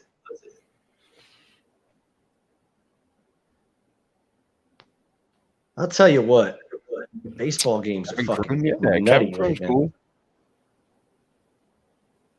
That's funny. I interviewed James way back in the day on my old podcast long before I came on here. So hey, dude, hook me up, Jason. You got to hit me up on Facebook, whatever. Shoot me his information. I'll reach out. Definitely looking forward to have it, dude. We just had a bunch of people on from the air. We had Pat Sabatini on. He's gonna be fighting, I believe, each of the end of August or end of September. I forget which one it is. We're getting Sean Brady's fighting soon. That's going to be a fun one. There's a lot. Cool. I love some of the up and coming guys coming up right now. What's going on the Phillies game, Steven? Top of the ninth inning, I see. Oh wow, that half inning went pretty quick. That wasn't even a 2-minute conversation. That half inning went. Ricky Jason said, "Oh, it was the banger." I went to go flip back to see what happened with the Barbarino fight, and nope, it's already over. Is it already over? I'm not sure who to bet on here in the San Diego Rockies game, but I'll go with what I was top told of the ninth, 2-2, and you got Sir Didi up. Good. Sir Didi. Yes, sir. Yes, sir. Yes, sir. Yes, sir. Good.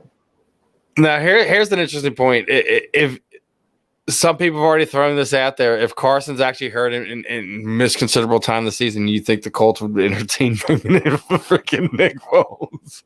No, and Steven, do not make me come through that screen and smack you. Like, oh my God. Listen, I'm just putting it out there what I've seen. I didn't say this. Yeah, is what I know. You're just putting it out there. You're trying to you really already stir know the pot with that I'm one. Team 11. I always got love for Nick. I liked him his first run here, but I think if you're the Colts, you stay far, far away from that situation. But go ahead. Yeah. Uh-huh. All right, Jason. Appreciate that, brother. I'll definitely keep an eye out for that. Let you know how it goes. Definitely give you some love here on air, especially if we wind up locking that one down. Locking that one down. Locking it down. We already got a fun one next week.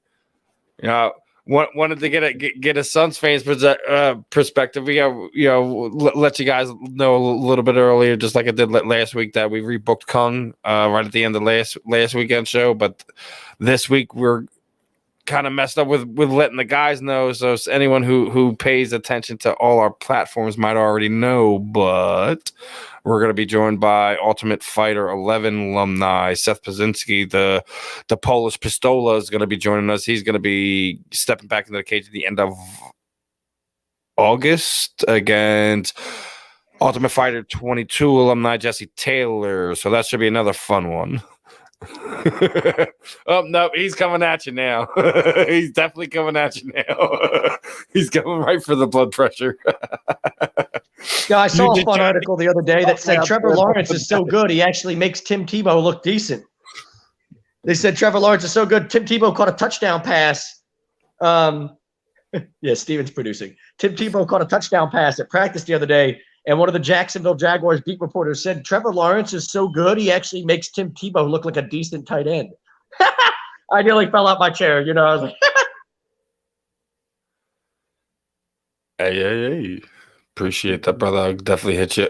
Definitely check that out as soon as we get off of here. I got a lot of stuff doing, but I'll definitely let you know, Jason. Definitely look out for that.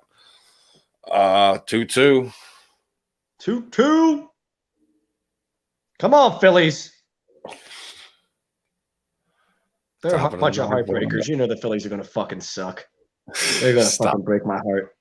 Shouldn't bet on them. Hey, dude, it's funny. I went and I missed the very end because of the tornado warnings we get, and I had to go back up to the Northeast. So I'm right at the edge of Ben Salem, where we had some of those tornadoes hit. So the top of I think in the middle of the 7th, I'm like, all right, let's go, let's get to the car and everything like that. Right.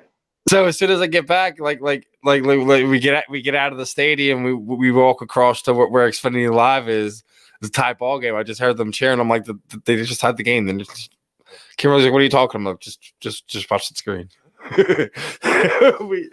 They see the time. Both the kids look at me. You're bad luck, Daddy.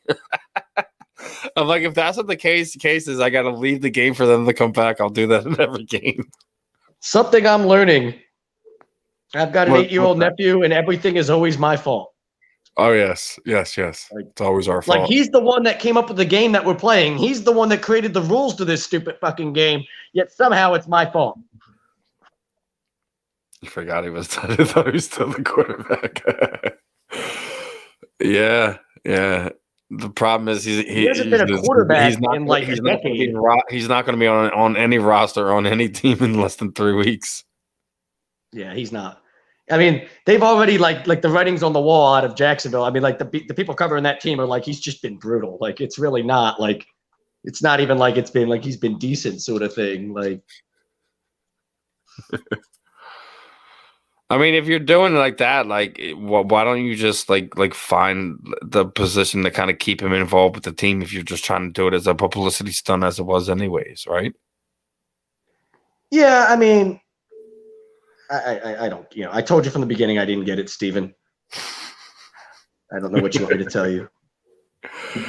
Yeah, man, what are we gonna do, man? But you didn't tell me why you were picking Strickland tonight. I got to hear this one. Why are you picking Strickland over Uriah Hall? Because outside of the fact that that's what you were told. Well, it's the way when you've got somebody that like same thing I'm doing with with Ryan Spader with the baseball picks, right? Like if I'm learning how to bet on this stuff, I'm listening to people that know a lot more about it than me. You one of the UFC experts. You're looking at the lines. Strickland's favored at -200. That's actually a pretty big line to be favored by. Sounds like obviously doesn't mean he's going to win the fight, but what's the play there? I know Uriah Hall's a big name, but they said no, Strickland. Strickland's the safe play. Strickland's going to win the fight. Bet on Strickland. Okay, I was told to bet on Strickland. Yeah, I'm not saying Strickland's that's all done. I mean, because that parlay. Remember Garcia didn't wear whatever the fuck to do it. They let the long-haired white guy win on the bullshit decision, even though he spent like 3/4 of the fight with his back on the ground. So they went that. Yeah, and Jason Witt wound up winning the decision over Brabham Barberina. So now we got Elgin and let's see that one. Baska Avarian. I think that's how we're going to enunciate that one. Let's butcher that one tonight. Let's butcher that one tonight. You weren't even going to attempt it. What are you talking about? Why does my phone is killing me? I just yes, thank you. Now, like, why the fuck do you fucking do what I say? Like 10 seconds after I fucking click a button. Because you're also doing the show and everything else. It's probably overloading your phone, brother. I don't understand why it's overloading a phone. What do I got to get a fucking iPhone? Like, holy shit.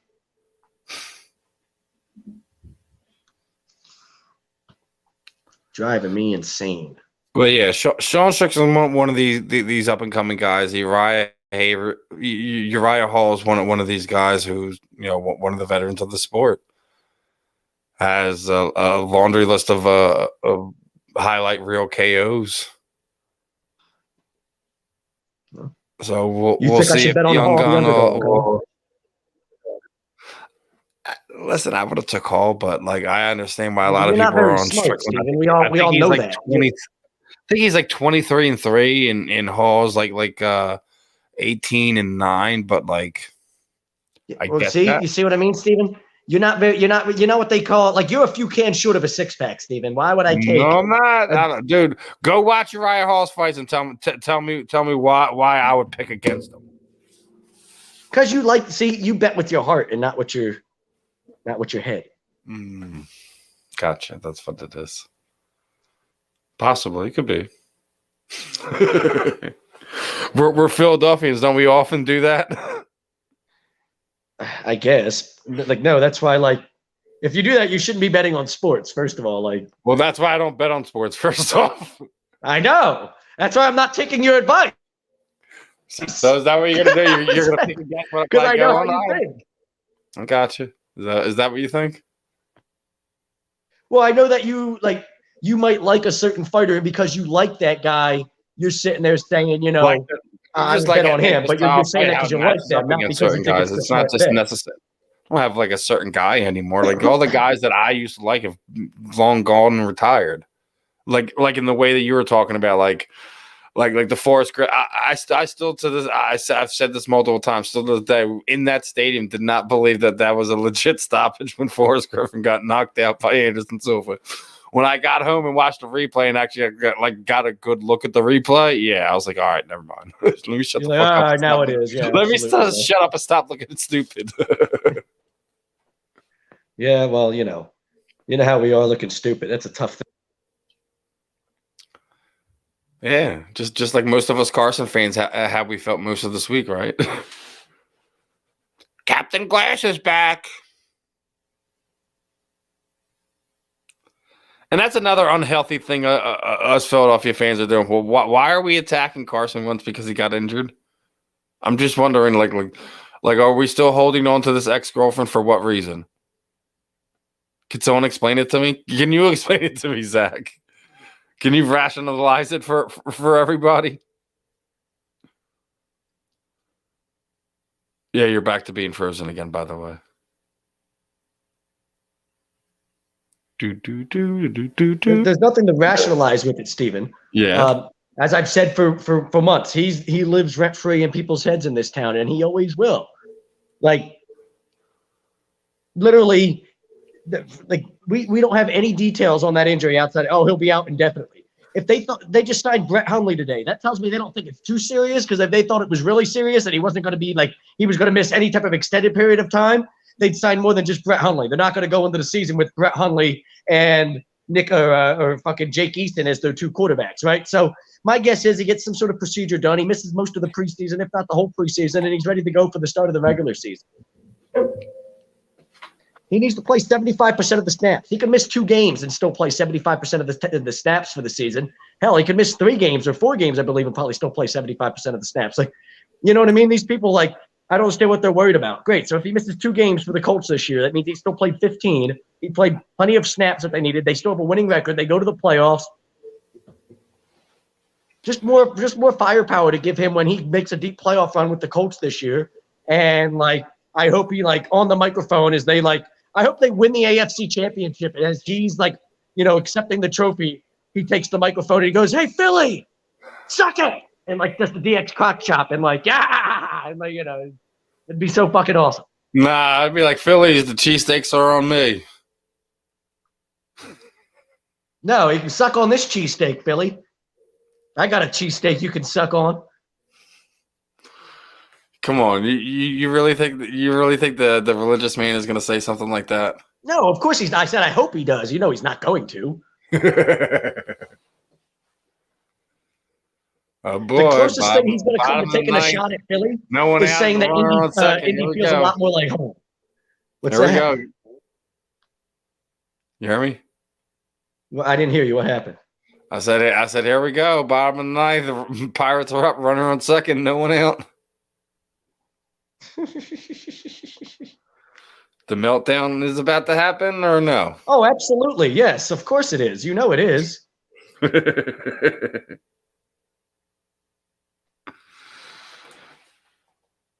So, you think they're going to melt it down here? We'll say 1-1. He's only thrown 3 pitches. And there's one. Runner advances to third, though. 1 out. It's the bottom of the ninth, you said? It's happening.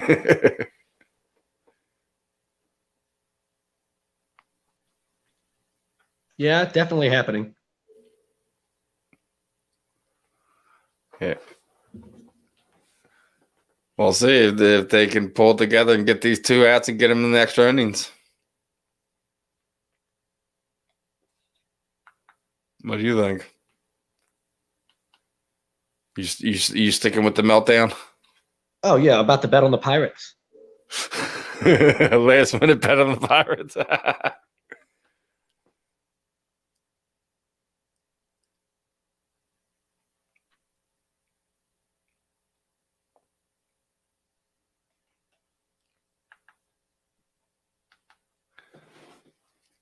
Here we go. Let's see.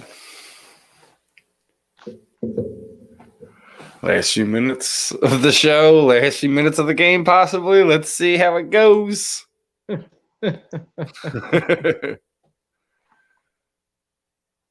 we going to go to extra innings as we go off, or are we going to see me and Zach go like, oh? He's already down 2-0 to this guy already. Yeah, I'm sure he is.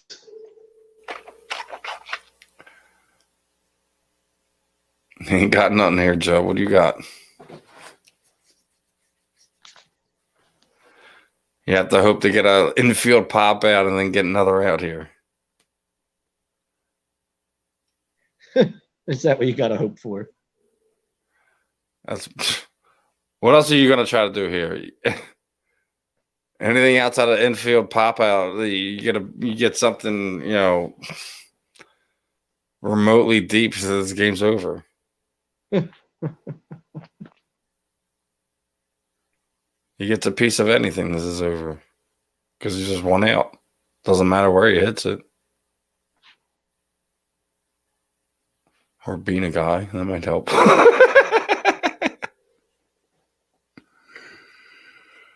I think we're gonna have to wind up getting off here before we wind up getting through this half of the inning. Who knows? That's probably a good idea anyway, Steven, when you think about it, right? Like, it's Why? probably just So Zach doesn't say something stupid. come back and talk about this pathetic shit show next week. Oh man, and tear him apart again, huh? Walked them. At least they realized that, like, what was the point of trading the farm to get Barrios? We're not going anywhere anyway. We're struggling to beat the Pirates. I mean, feels like the 70s all over again. The 70s, really? It's that bad? Remember when the Pirates were our biggest rival? Yeah, that was like the end of the 80s too. They were kicking our ass before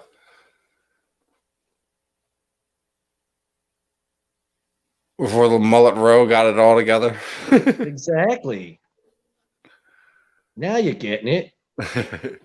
All right. Well, we're up against it. I know we're about to get in this very ring here within the next hour or so, talking some WWE wrestling in general. Let's make sure you guys are tuning in for that. We'll be back here next week. Like I said, Seth Pazinski, the Polish Pistola, will be joining us. Hopefully, Nice. possibly, maybe another guest. Who knows how that winds up playing out. Other than that, I'm Steve.